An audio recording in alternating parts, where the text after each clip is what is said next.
candidates and welcome to Government Crackers. So today I'll be talking about the TS44 entry. As you all know that आप सबके SSBs आ चुके हैं.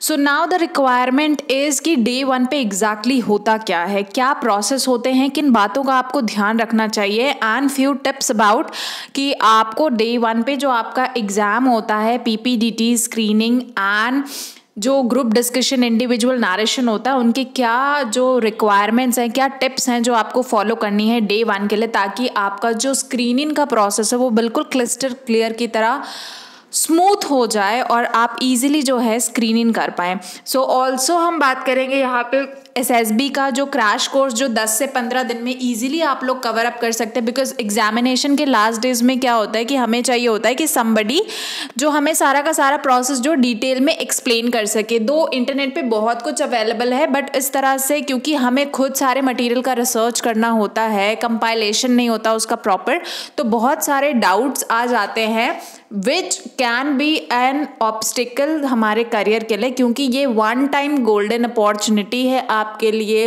As बार बहुत होता है इन examinations में, इसीलिए आपको सारी बातों का ध्यान रखना होता है.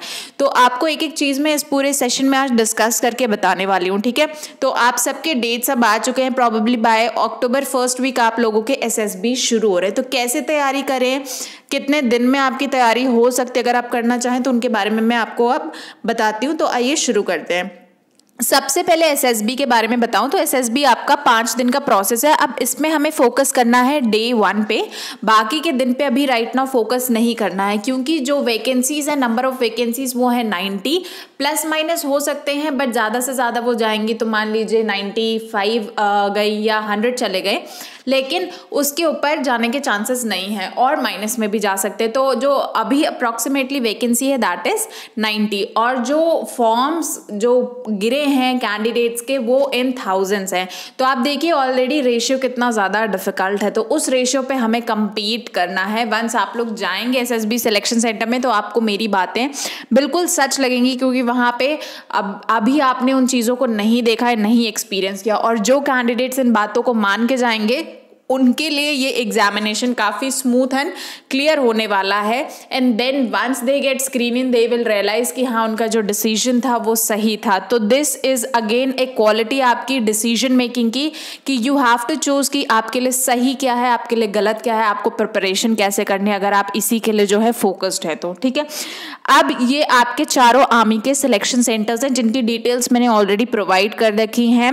One is your selection centre east Allahabad, second is selection centre south Bangalore, third is selection centre central Bhopal and fourth is selection centre north Kapurthala. तो इन चारों में आपकी जो SSBs हैं वो डिवाइडेड हो चुकी हैं. AC ट्रेन के थर्ड टायर तक का आपको जो है वो फेयर वापस होगा, बट वो जो कॉस्ट SSB बेयर करेगी वो सिर्फ आपके इंडिविजुअल के लिए बेयर करेगी. अगर आपको कोई अकम्पनी करता है, आपके साथ कोई जाता है, तो उसका फेयर आपको रिफंडेबल नहीं है. ठीक है, तो ये एक डाउट काफ़ी ज़्यादा स्टूडेंट्स को लेके आ रहा था, तो ये डाउट मैंने क्लियर कर दी. बट ठीक है, अगर आप फ्लाइट से भी जाते हैं देन ऑल्सो जो AC थर्ड का ट्रेन फेयर है उतना ही रीएम्बर्स होगा, बाकी का फेयर आपको रीएम्बर्स नहीं होगा और सिर्फ आपके लिए कॉस्ट बियरेबल है, किसी और के लिए नहीं है. ठीक है, तो ये हो गए सिलेक्शन सेंटर्स जहां पे आपको जो है रिपोर्टिंग करनी होगी अपनी.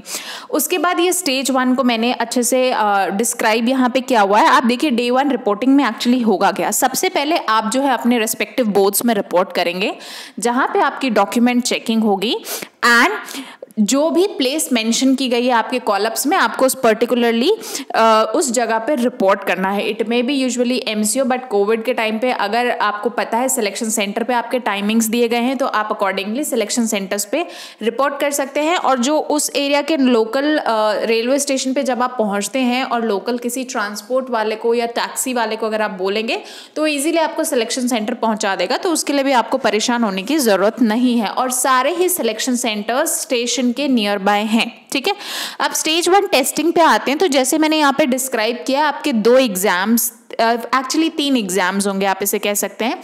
OIR एक टेस्ट होगा 17 मिनट्स का, OLQ दूसरा टेस्ट होगा 17 मिनट्स का, एंड PPDT एंड GD ये आपके अगेन 2 टेस्ट हैं। PPDT आपका 5 मिनट्स का टेस्ट होगा, GD आपका अगेन 15 से 20 मिनट का आपको इसके बाद टाइम मिलेगा, and then you final results will be declared. तो ये है आपका स्टेज 1। नाउ स्टेज 1 में ही आप देखिए कि एटलीस्ट आपको 5 से 6 अगर मैं डिवाइड कर दूँ इन्हें, तो एग्जामिनेशंस को क्रॉस करके आपको स्क्रीनिंग होना होता है, which is again a very difficult process. अगर आप प्रिपेयर नहीं करके जाएंगे अच्छे से, so you might miss this opportunity. OIR test का अगर मैं आपको सिलेबस बताऊं, it is not that easy. आपको बहुत ज़्यादा प्रैक्टिस करने की ज़रूरत होती है, क्योंकि यहाँ पे क्वेश्चंस जो होते हैं वो ऑलमोस्ट 50 होते हैं। आपको जो टाइम मिलता है वो मिलता है ओनली 17 मिनट्स। तो जितने क्वेश्चंस होते हैं उसके ऑलरेडी हाफ आपका टाइमिंग होता है, यानी टाइम मैनेजमेंट यहाँ पे बहुत इंपॉर्टेंट हो जाता है। अगर आपने अच्छे से प्रैक्टिस नहीं की है, आप जो है अच्छे से compete नहीं कर पाएंगे, क्योंकि प्रेशर सिर्फ टाइम का नहीं होता है, प्रेशर आपके एग्जामिनेशन का भी होता है। तो इसमें वर्बल नॉन वर्बल सेक्शंस आते हैं, जिसमें आपके लास्ट डिजिट नंबर्स या अल्फ़ाबेट्स के हो गए, सीरीज कंप्लीशन हो गया, कोडिंग डिकोडिंग हो गया, क्यूब सेट हो गए, अल्फ़ाबेट सीरीज आ गए, error sentences, blood relations, distance problem, dictionary problems and analogy और डायग्राम्स बेस्ड क्वेश्चन जो है वो आपके पूछे जाते हैं। तो ऐसे आपके 2 एग्जाम होते हैं। It seems easy but again it is not easy, क्योंकि ये हमें लगता है कि बहुत ईजी है सॉल्व करना, बट अगर आप इसको लॉजिकली देखेंगे तो सबसे ज़्यादा मिस्टेक भी हमारी इसी सेक्शन में होती है।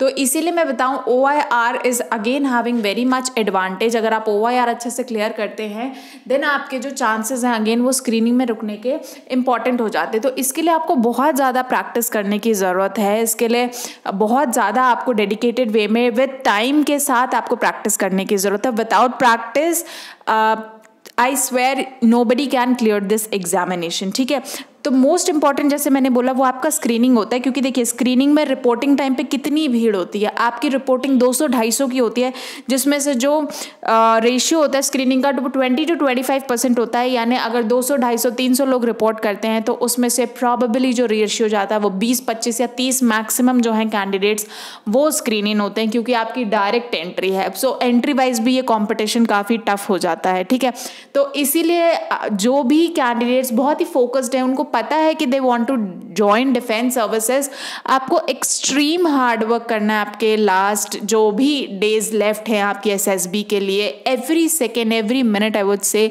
Is very much important for you. PPDT के बारे में अगर मैं आपको बताऊं, तो इस तरह की एक शीट मिलेगी जहां पे आपको एक पिक्चर दिखाई जाएगी और 30 सेकेंड्स तक आपको पिक्चर डिस्प्ले होगी। उसके बाद आपको 1 मिनट मिलेगा सारी डिटेल्स करने के लिए और 4 मिनट स्टोरी लिखने के लिए।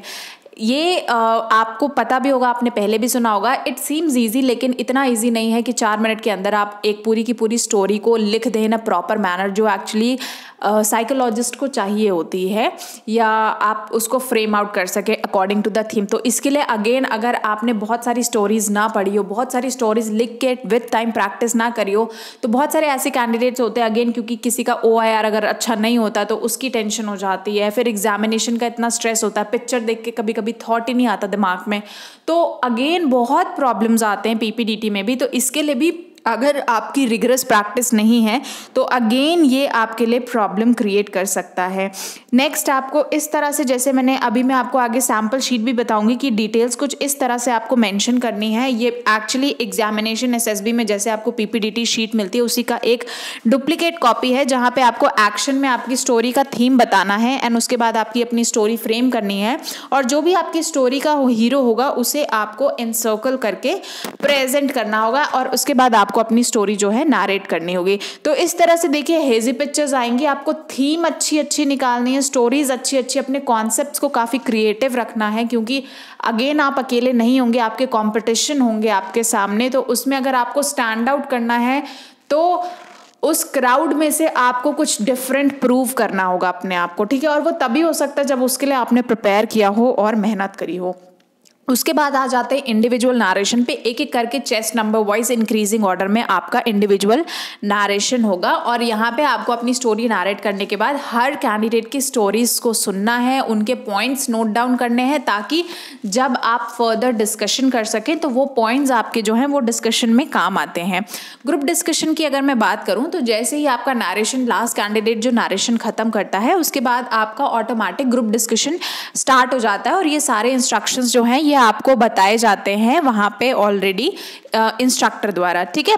तो उसके लिए कोई प्रॉब्लम की बात नहीं है, आपको सारी चीज़ें वहाँ पे बताई जाएंगी, सारी चीज़ें अच्छे से इंस्ट्रक्ट की जाएंगी। इसीलिए जब भी आपका कोई भी एग्जाम स्टार्ट होता है तो जो भी इंस्ट्रक्शंस आपको रिक्वायर्ड दिए जाएं आप प्लीज़ उनको सुनते रहिएगा, ठीक है। तो ये एक चीज़ आपको करनी है। तो ग्रुप डिस्कशन मैक्सिमम जो जाता है वो आपका 5, 10, 15 या मैक्सिमम 20 मिनट, उससे ज़्यादा आपका जीडी नहीं चलता है। ग्रुप डिस्कशन को लेके भी बहुत सारी चीज़ें हैं कि जो कंक्लूड करेगा वही स्क्रीनिंग होता है, या जिसकी पीपीडीटी बहुत अच्छी हुई वही स्क्रीनिंग होता है, ऐसा नहीं है। In every stage of SSB आपको इक्वल अपॉर्चुनिटी मिलती है अपने आप को प्रूव करने के लिए, और आपको हर जगह जो है वो अच्छा परफॉर्म करना होता है, ठीक है। ग्रुप डिस्कशन में कोशिश ये करेगा कि आप नेगेटिव पॉइंट्स ना बोलें, किसी को नेगेटिव वे में काउंटर एक्ट मत करें। आप सब दोस्त हैं, आपको एक टीम लीडर की तरह वहाँ पे बिहेव करना है, ग्रुप को मैनेज करना है। फिश मार्केट बनाने से आप लोग उसको अवॉइड कर सकते हैं, एक दूसरे के व्यूज़ को आप आराम से सुन सकते हैं, ठीक है। कुछ मैं टिप्स आपको बताऊंगी जब आप अपनी एसएसबीज़ को अटेंड करते हैं तो क्या टिप्स जो हैं वो काम आती हैं। ये हमने बहुत सारे कैंडिडेट्स को बताया था और उनके लिए काफ़ी बेनिफिशियल रहा था, तो इन अ सिमिलर मैनर मैं आपके साथ शेयर करना चाहूँगी। सबसे पहले जब भी आप अपनी स्टोरी लिख रहे हैं तो उसके बाद आप डिस्कशन में अपने फ्रेंड्स के साथ बातें करने में टाइम ना वेस्ट करें। जब तक आपका नरेशन नहीं हो जाता, यानी आपके ग्रुप की टर्न नहीं आ जाती, तब तक आप अकेले रहें और अपनी स्टोरीज़ जो हैं वो आप इंडिविजुअल नरेट करते रहें, क्योंकि जितनी बार आप अपनी स्टोरी पढ़ेंगे उतनी बार आपको कॉन्फिडेंस आता जाएगा और उतनी आसानी से जो है आप अपनी स्टोरी बोल सकते हैं। नेक्स्ट कम्स इज आप अपनी स्टोरी को रिमेंबर रखिए कि आपने क्या क्या कैरेक्टर्स को नाम दिया, क्या एज दी, आपकी स्टोरी का हीरो कौन था, उसको प्रॉपर वॉइस मॉड्यूलेशन के साथ आप प्रोसेस करिए। मतलब ऐसा नहीं होना चाहिए कि आप स्टोरी रट के आए हैं। थर्ड, वाइल स्पीकिंग, जब आप बोल रहे हो तो be loud and clear while speaking, और अच्छे से नरेट करिए टाइम लेके अपनी स्टोरी को। और ये भी देखना है कि टाइम मैनेजमेंट भी इक्वली आपको वहाँ पे रखना है। लास्ट इज, जब भी आप स्टोरी नरेट कर रहे हो मेक श्योर कि आप किसी भी एसेसर के साथ आई कांटेक्ट ना कर रहे हो, बल्कि जो भी आपका ग्रुप है आप उससे जो है आई कांटेक्ट कर रहे हो, ठीक है। And there are few myths also about PPDT. तो किस तरह से ये मिथ्स मैं आपके अब इनको दूर करती हूँ, रियलिटी आपको बताती हूँ, और क्या साथ ही आपका अप्रोच होना चाहिए पीपीडीटी हैंडल करने के लिए ताकि आपको अश्योर्ड सक्सेस मिले। सबसे पहले जो भी स्टोरीज, जैसे कुछ कॉमन बुक्स हो गए, आपको पता है मार्केट में कौन से बुक्स अवेलेबल है, बहुत सारी बुक्स है, तो एज इट इज़ बिल्कुल किसी की सेम स्टोरीज मत लिखिए। आप कहीं से भी पढ़िए, इवन दो अगर आप हमारे साथ भी पढ़ते हैं तो वे are trying to tell you कि कहाँ से आप जो है आइडिया ले सकते हैं, लेकिन आप सेम टू सेम स्टोरीज मत लिखिए, उसमें अपने आप को थोड़ा सा मॉडिफाई करके लिख सकते हैं और कुछ और क्रिएटिव कॉन्सेप्ट्स के साथ आप आ सकते हैं। सेकंड इज, कोई भी इम्प्रैक्टिकल स्टोरी मत लिखिएगा जहां पे आप सीधे सन मून या इलॉजिकल चीजें जो पॉसिबल ही नहीं है इस अर्थ पे, उस तरह की अगर आप स्टोरी बनाते हैं देन वो एक प्रॉब्लम क्रिएट कर सकता है।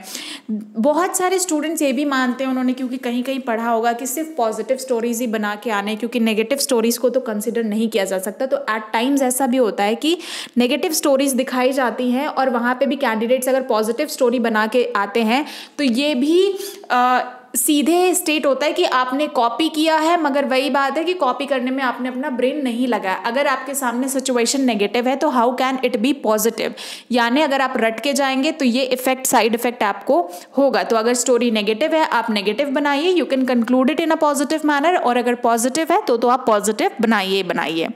Also it is highly recommending that जो भी आप स्टोरी बनाए वो एक प्रॉपर ऑर्डर में बनाए, कि जैसे स्टोरी होती है, ऐसा नहीं कि इंट्रोडक्शन पहले लिख दिया फिर कंक्लूड कर दिया फिर उसके बीच का प्रॉब्लम लास्ट में।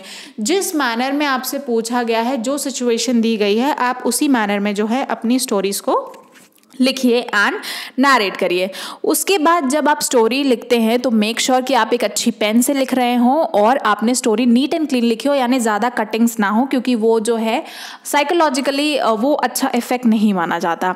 लास्टली, जो भी इंस्ट्रक्शंस आपको एसएसबी में थ्रू योर इंस्ट्रक्टर्स मिलते हैं, एक एक वर्ड उनके मुंह से बोला हुआ is a hint for you, is going to help you a lot in the SSB. तो आप किसी की सुने ना सुने, but once the instructor is saying anything, अगर आप उसको डिकोड करें तो आपका जवाब, आपके सारे क्वेश्चंस का जवाब जो है वो वहाँ पे आपको मिल जाएगा, ठीक है। लास्ट इज, जब भी रिजल्ट आता है तो रिजल्ट के कुछ घंटे पहले आप प्रॉपर, अगर वहाँ पे अलाउड होता है, लंच टाइम होता है तो आप लंच करते हैं, उसके बाद कुछ घंटे बाद 3 से 4 घंटे बाद आपका जो है रिजल्ट अनाउंस हो जाता है। एंड जो रिकमेंडेड कैंडिडेट्स होते हैं तो रिजल्ट ऐसे आता है OIR और PPDT और GD के बेसिस पे। जो सेलेक्टेड कैंडिडेट्स होते हैं वो स्क्रीन इन हो जाते हैं, बाकी ऑन द स्पॉट उसी मोमेंट सिलेक्शन सेंटर से बाहर हो जाते हैं और आपकी अपॉर्चुनिटी खत्म हो जाती है।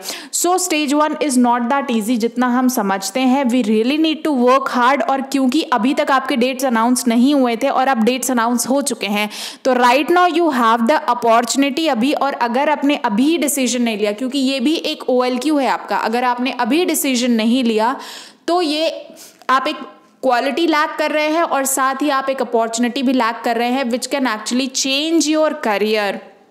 ठीक है, तो SSB के बाकी डेज के बारे में आपको इसी तरह नेक्स्ट सेशन में मैं बताऊंगी। Day 1 right now here is important, क्योंकि अगर आपका डे 1 क्लियर नहीं हुआ तो आप आगे के किसी भी एग्जाम को क्लियर नहीं कर पाएंगे। ठीक है, नाउ रिकमेंडेड बुक्स, जैसे मैंने बोला कि मार्केट में आपको बहुत सारे बुक्स मिलेंगे, बहुत सारे ऑथर्स के बुक्स अवेलेबल हैं, बट उन बुक्स में इनफ मटेरियल नहीं है, क्योंकि एक ही बुक में आपको 2-2 पेजेस के अंदर सारी चीज़ें समझाने की कोशिश की जाती है, which is actually very difficult to understand being a fresher. ना ही वो बुक्स अपडेटेड होते हैं, क्योंकि वंस उनको ऑथर ने जिस भी ईयर में लिख दिया उसके बाद वो बुक्स जो हैं वो उतनी जल्दी अपडेट नहीं होती हैं। साथ ही ना इतने ज़्यादा सैम्पल्स आपको मिलते हैं। फॉर एग्जाम्पल अगर आपको PPDT स्टोरीज देखनी हो तो किसी भी बुक में मैक्सिमम आपको 2, 3 या 4, 5 इतनी स्टोरीज मिल जाएंगी, उससे ज़्यादा आपको स्टोरीज नहीं मिलेंगी। जहाँ पे 5 या 6 स्टोरीज पढ़ के you can not generate lot many ideas, ना चीज़ें उतनी ज़्यादा क्लियर हो पाती हैं। ठीक है, और ना इनफ प्रैक्टिस मटेरियल आपको मिलता है। तो what you need to do, कहाँ से आपको पढ़ना चाहिए, कैसे करना चाहिए, और एक ही बुक आपको दे दी जाती है जिसमें आपको पूरे SSB का टॉपिक समझा दिया जाता है। बट यहाँ पे एक एक दिन में इतने सारे टेस्ट होते हैं, तो एक ही बुक में वो सारी चीज़ें आना कैसे पॉसिबल है। So here on government crackers you will get the best study material for SSB, जिसमें एक एक एग्जाम को बहुत अच्छे से एक एक बुक में डिफाइन किया गया है। एंड इतना मटेरियल है कि आप प्रैक्टिस करिए, आप प्रिपेयर करिए, it is up to you. आप इजीली 10 से 15 दिन में इस पूरे के पूरे कोर्स को कंप्लीट कर सकते हैं। अगर मैं फर्स्ट बुक की बात करूं तो ये आपको रिपोर्टिंग की पूरी डिटेल्स देगा, सारे सिलेक्शन सेंटर्स की। सेकंड, आपको डॉक्यूमेंट रिलेटेड सारी डिटेल उसमें मिलने वाली है। थर्ड बुक आपकी OIR OLQ को ही डील करती है, जिसमें 1000+ क्वेश्चंस आपको मिलेंगे। फोर्थ बुक आपकी है PPDT एंड टैट के लिए, तो 250+ पिक्चर्स एंड सॉल्व प्रॉब्लम्स यहाँ पे आपको मिलने वाली हैं। फिफ्थ इज आपको वर्ड एसोसिएशन टेस्ट 100+ मिलने वाला है, इसमें सॉल्व भी हैं अनसॉल्व भी हैं। देन 1000+ SRTs, GTO के task, lecturette topics, group discussion topics, group planning exercises, army affairs की कंप्लीट डिटेल्स जो इंटरव्यू के लिहाज से बहुत इंपॉर्टेंट हैं, आपका मेडिकल क्राइटेरिया और आपके इंटरव्यू के टेक्निक्स, इंटरव्यू के question answers and competitive English जो आपको बेनिफिशियल हो सकती है इंटरव्यू पॉइंट ऑफ व्यू से। इन सब की इतनी इंडिविजुअल बुक्स है, तो आप समझ लीजिए जहां हमने इतनी बुक्स फ्रेम आउट की है, क्या वो पॉसिबल है कि ये पूरा का पूरा मटेरियल एक बुक में क्लब किया जा सकता है? No, it can not. तो here you will get the best material for your SSB preparation. One time payment है, इसमें आपको वीडियो लेक्चर्स भी मिलेंगे and you will get all the material in 24 hours. और ईजिली आप इसको 1 हफ्ते में, 10 दिन में, 15 दिन में इस क्रैश कोर्स को कवर कर सकते हैं। इसका मोटिव यही है कि अगर आप सिर्फ वीडियो लेक्चर्स ही सुन लेते हैं और उसके अलावा वीडियो लेक्चर्स की हेल्प से अगर आप इस मटेरियल में प्रैक्टिस कर लेते हैं, it is going to be very beneficial for you. इसके अलावा कुछ एड्स ऑन चल रहे हैं, जैसे आपको न्यूज़पेपर मिल जाएगा, जो आप इंटरव्यू में हमेशा बोला जाता है कि न्यूज़पेपर पढ़िए, वोकैबुलरी आपको दे दी जाएगी, और डिफेंस की मंथली मैगजीन्स आपको दे दी जाएंगी, ताकि पिछले जितने भी मंथ्स हैं 4-5 मंथ्स के कंबाइंड डिफेंस अफेयर्स आप इसको 1 गो में जो है वो कवर कर सके। और डेली करंट अफेयर्स आपको इंग्लिश एंड हिंदी दोनों ही लैंग्वेज में भेजा जाएगा। So you can visit to the website www.governmentcrackers.com, या फिर आपको इस वीडियो के डिस्क्रिप्शन में वेबसाइट का लिंक, कोर्स का लिंक, ये सब कुछ मिल जाएगा। और साथ ही एक व्हाट्सएप ग्रुप है जहाँ पे आपके जो भी डाउट्स हैं, पेड व्हाट्सएप ग्रुप है just to filter out unsocial elements, paid group है 50 रुपीज़ का, वो आप ज्वाइन कर सकते हैं, जहाँ पे आपके सारे के सारे डाउट्स क्लियर किए जाते हैं। आपके जो भी कन्फ्यूजन्स हैं वो दूर हो जाएंगे उस ग्रुप में ज्वाइन करके। And rest I will recommend you कि अब आप टाइम ना वेस्ट करें, आप अपना डिसीजन लें और ईजिली आप इस कोर्स के थ्रू 10-15 दिन में अपने SSB का पूरा ओवरव्यू ले सकते हैं at a very affordable cost. So visit www.governmentcrackers.com and start your preparation and best of luck to everyone from today onwards जिनके भी SSBs के डेट्स आ गए हैं। अब आप फोकस करिए अपने ऊपर, अपने नियर बाय सोशल एलिमेंट्स के ऊपर और ऑब्जर्वेशन स्किल्स को अपने बढ़ाइए और बिल्कुल अपना माइंडसेट उसी डायरेक्शन में रखिए that you are going to give SSBs and accordingly अपनी थिंकिंग को चेंज करिए, फिजिकल वर्कआउट करिए and also try to prevent and take all preventive measures to prevent yourself from COVID-19, which is again very important. So best of luck candidates, and I hope this session was useful for you. I'll see you in the next session. Till then, Jai Hind.